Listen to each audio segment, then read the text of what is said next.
Now that you've decided on what model to use, what you're going to do, and what makes your business so special, let's move on to target market. When looking at your target market, what we're trying to do is identify your ideal customer. Now, it could be that during this process you might identify two different types of ideal customers, and that's okay, as long as you can identify them and identify their unique needs. So what types of things should we look at when trying to identify our ideal client? Let's look at demographics. So things like, are they male? Are they female? What age group are they? Are they married? Do they have kids?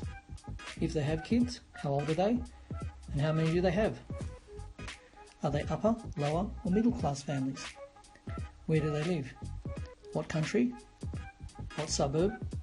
Or is there a radius around your business that's more important, like 15 kilometres? What are the exact pain points and fears that your business solves for them? Where do these customers do their research to find out more information about a business like yours? What social media do they use?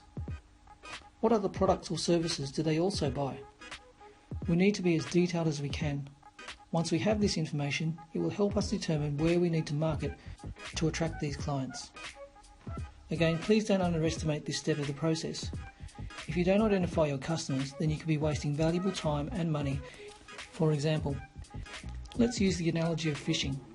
Say you wanted to catch black marlin, then where would you fish? Would you fish in Australia?